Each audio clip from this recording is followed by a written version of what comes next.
Over in Piercy, it's Class 3A Earl at Class 6A Lake Hamilton. Little old Earl recovers the sky kick to start the night, but then they sent out just 10 players for his first offensive snap, and it was that kind of night for Earl.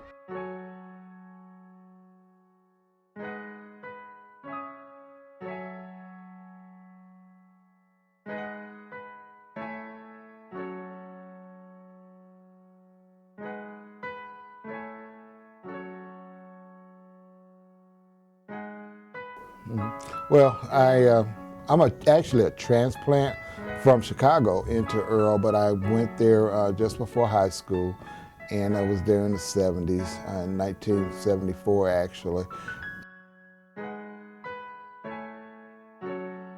During that period of time, things were just kind of getting over some segregation issues that we had there. We had actually, in 1970, had really a kind of a race riot.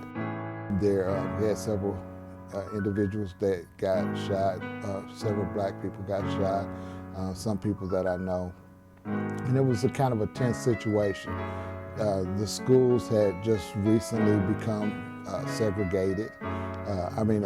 integrated at that time. And tensions were still a little bit like that. We had a mayor who was white, Mayor King at that time, and he was pretty stern, you know. Same thing with the police force.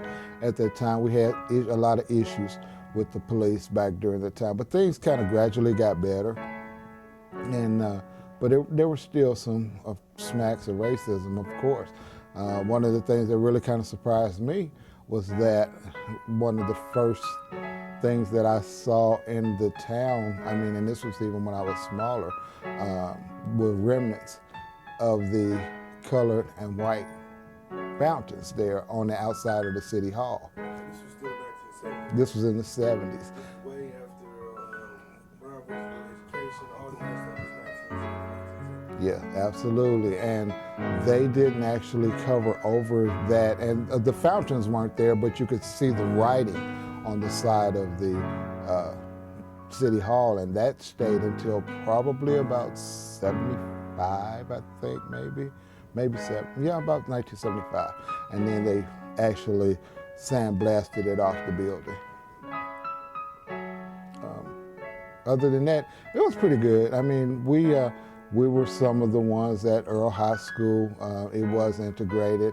We also had Dunbar, which was, it used to be the Dunbar High School, for which used to be an all-black school, because when they were segregated. So it was like Earle High School, Dunbar High School. Dunbar was for the blacks, Earle High School was for the whites. But by the time I really started high school, we were all integrated.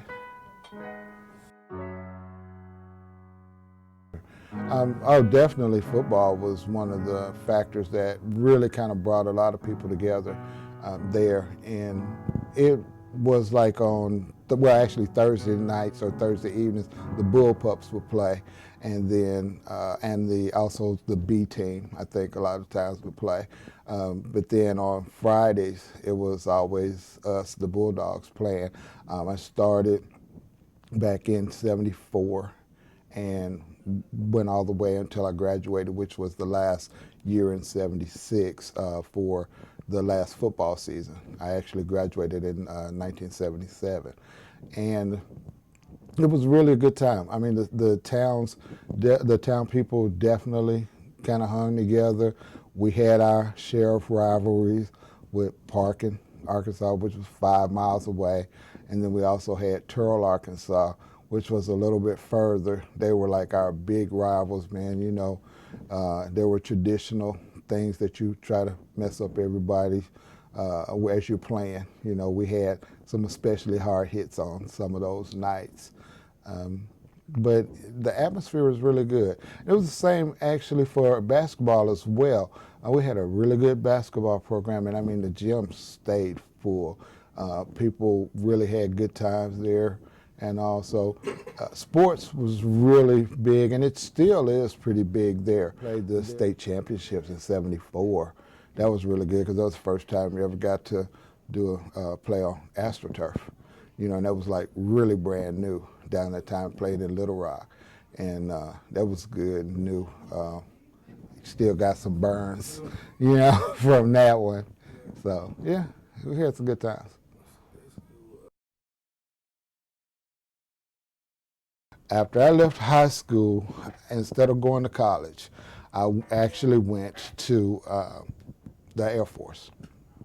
And I went to the Air Force, did 4 years where I went to, I was mainly in Texas for a while for my basic training and some technical training. Then I ended up in Germany, Kaiserslautern, Germany for a while. And then I came back and finished my tour of duty in Enid, Oklahoma. So once I did that, I kind of got out and worked several jobs, just not doing a whole heck of a lot. Ended up getting married, having a couple of kids.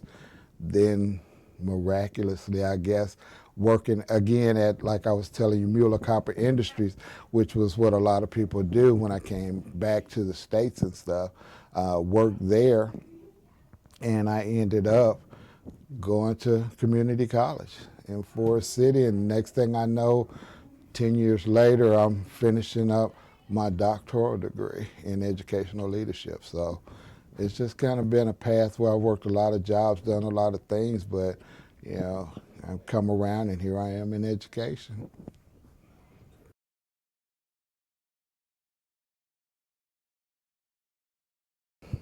Honestly, I don't want the Delta to get back to what it used to be.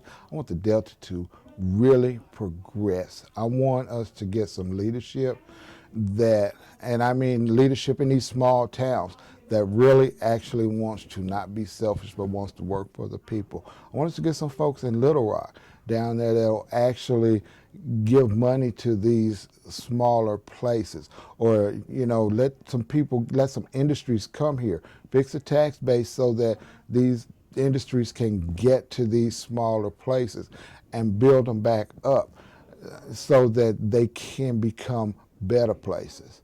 I don't want them to be that old thing. I want them to be much better than they used to be.